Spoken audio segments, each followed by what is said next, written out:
వందే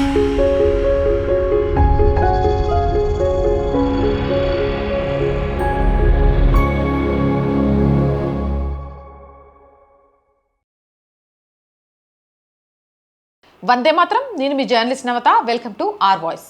కేరళలో కాంగ్రెస్ నేతృత్వంలో ఏర్పడబోయే యూడీఎఫ్ ప్రభుత్వంలో తమకు విద్యా మంత్రిత్వ శాఖ ఇవ్వాల్సిందే అని గట్టిగా పట్టుబడుతున్నది ఇండియన్ యూనియన్ ముస్లిం లీగ్ ఐయుఎంఎల్. విద్యాశాఖ కేటాయింపు విషయంలో ఎట్టి పరిస్థితుల్లోనూ రాజీపడే ప్రసక్తి లేదని ఐయుఎంఎల్ అధిష్టానం స్పష్టం చేసింది.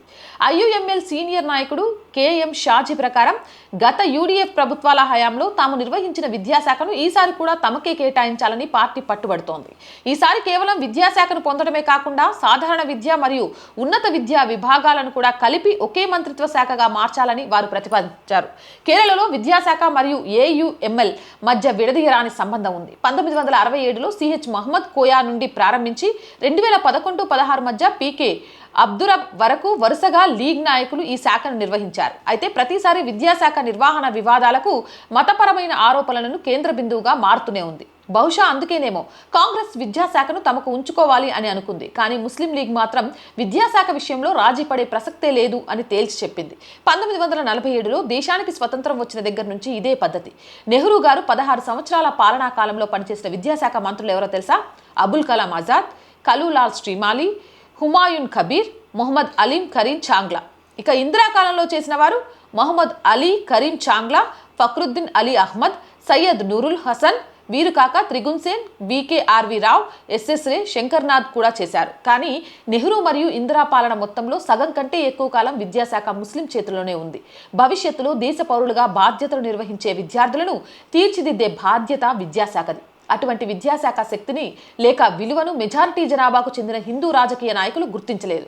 కానీ విద్యార్థులను, వారి దేశ చరిత్రను, వారి భవిష్యత్తును ప్రభావితం చేయగల విద్యాశాఖ గొప్పతనాన్ని జనసంఖ్య తక్కువగా ఉన్నా కూడా ముస్లింలు దాని విలువ గుర్తించి ఆ శాఖ పొందడానికి వచ్చే ఏ అవకాశాన్ని వదులుకోలేదు. కేరళలో మళ్ళీ విద్యాశాఖ డిమాండ్ ఈ పరంపరలోదే. అయితే మన వాళ్ళైతే home, finance, revenue, exchange, transport వంటి శాఖలు డిమాండ్ చేస్తారు. ఏమాత్రం విలువలేని అతి చిన్న పదవిలో ఉన్నా లేక దేశ విద్యాశాఖ మంత్రి పెద్ద పదవుల్లో వారి మత సాంస్కృతిక వారసత్వ వ్యాప్తికి ఎటువంటి సిగ్గుపడకుండా గట్టిగా కృషి చేస్తారు. వారికి వారి మతంపై ఉన్న గౌరవానికి వారిని నిజంగా అభినందించాలి. జై హింద్, జై భారత్. అండ్ రోజు చెప్తుందేనండి, R group of channels, R voice, R political, R Sanskriti, 3 మన ఛానల్సే. So please subscribe our channels. Content బాగుంది అనిపిస్తే లైక్ చేయండి, షేర్ చేయండి. మీ అభిప్రాయం ఏదైనా నిస్సంకోచంగా కామెంట్ సెక్షన్లో పెట్టండి. ఆర్థికంగా ఆర్ వాయిస్కి చేయుతగా నిలవండి. మీరు చేసే చిన్న సహాయమే ఈ ఛానల్ ముందుకెళ్ళడానికి ఉపయోగపడుతుంది. ఆర్థికంగా సపోర్ట్ చేయాలి అంటే సబ్స్క్రిప్షన్ పక్కనే జాయిన్ అనే బటన్ ఉంది. 1 to 5 లెవెల్స్ ఉన్నాయి. ఏదో ఒక లెవెల్లో సపోర్ట్ చేయండి. లేదా స్క్రీన్ మీద గూగుల్ పే, ఫోన్పేతో పాటు అకౌంట్ డీటెయిల్స్ ఉన్నాయి. మీకు తోచిన సహాయాన్ని అందించండి. వ్యాపార ప్రకటనల కోసం 8328500576 నెంబర్ని సంప్రదించండి. జై హింద్, జై భారత్.